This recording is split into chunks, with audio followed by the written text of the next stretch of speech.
Interesting stuff from Chiellini talking about that bite from Luis Suarez back in the 2014 World Cup. He said this is his way of dealing with direct confrontations, and if I can say it, it is also mine. He and I are alike, and I like to face challenges in this way. I admire his malice. If he lost it, he would become a normal striker.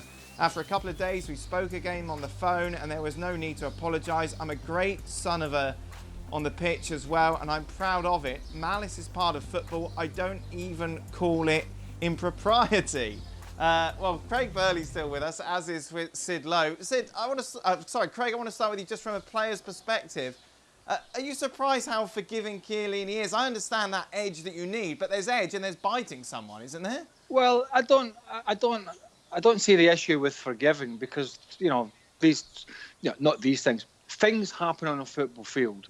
However, I do have a big issue with a stupid comment like that's the kind of thing I would do myself.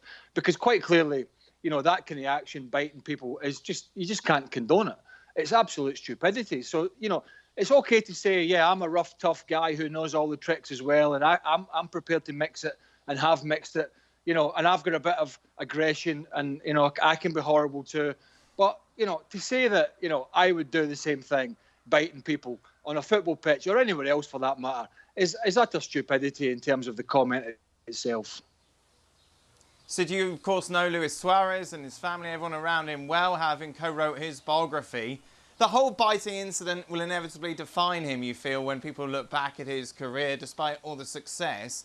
What's his general take on it all?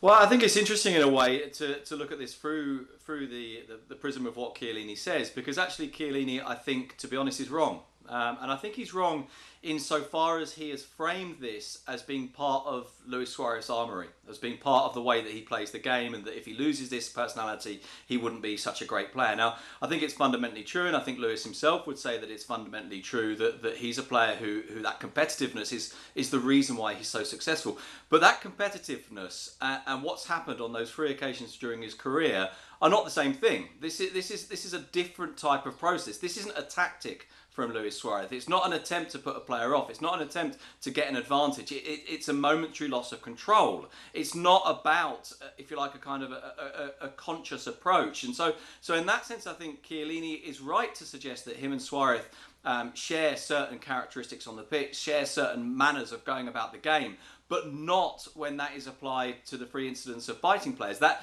is not about Luis Suarez trying to win football matches. I disagree, Dan, I disagree in terms of this frames, this kind of incident frames Luis Suarez's career, as you said. I don't think it does. It's a blotch, as well as other incidents on a lengthy career, but I don't think it frames his career. When I think of Luis Suarez, having watched him live and obviously on the box, first thing that comes to mind is just a wonderful talent, a guy who wins at all costs and who has crossed the line. He's crossed the line on more than one occasion, and he's been punished accordingly by the authorities. But I think when you frame his career, it will be as one of this generation's greatest front men, one of the greatest talents, who has flaws, but he's going to have to deal with those. Sid, has he softened since he's gone to Barcelona?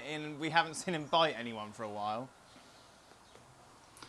No, I mean, look, first of all, we're talking about 3 incidences in his career. I agree with Craig. I mean, I suppose you might say, I would say this, I agree with Craig that I think what defines him is the extraordinary performances throughout his career, how good a footballer he's been. But of course, look, these are instances that people focus on.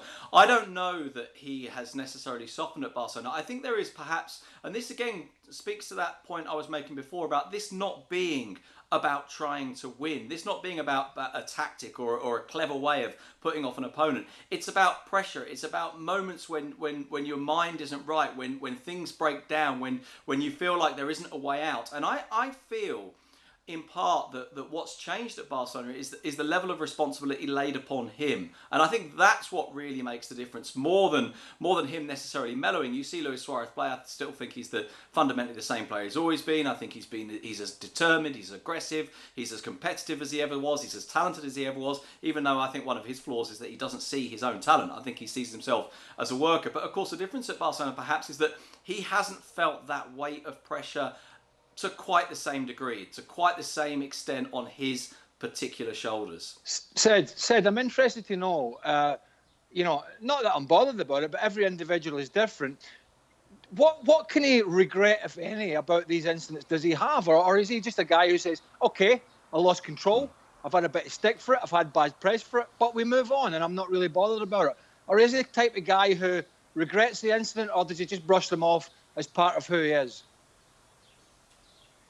No, he absolutely regrets them. And again, this fits with what we were saying about Chiellini's kind of analysis of this, that this isn't him thinking, well, it's part of the game, it's one of those things that happens. No, these are, without doubt, events that he regrets, and regrets enormously. And I think we should, not lose sight of what it meant in 2014 in terms of that Uruguay team, in terms of the fact that he was marched out of the World Cup, and genuinely was dragged out of the World Cup and made to go home. It wasn't just that he was told he couldn't play, he was sent home. The fact that at that point it took him a while to kind of fully emotionally accept what had happened, to kind of get his head around what he'd done. And yeah, he was absolutely devastated by this. So this isn't about a tactic. This is about a moment when things go wrong, when the pressure gets too much, when for whatever reason things kind of don't work out emotionally. And this is the response. And I think, of course, that helps to explain why this is a response that is perhaps so different to other players. We've said this millions of times. Players lose their heads and they hit out. They elbow someone, or they punch someone, or they kick someone. I guess in a way what makes this different is that the choice of reaction, or the way in which that frustration and anger manifests itself is so different to the way that it's manifest with almost every other player. We look back, for example, at Zidane in 2006 and it's a headbutt. Well, it's fundamentally the same sort of thing that's happening. Slightly different environments, but it's about the way that it's expressed that makes this so unique, I suppose. Thanks so much for watching ESPN on YouTube, and for more sports highlights and analysis, be sure to download the ESPN app, and for premium content and live streaming, subscribe to ESPN Plus.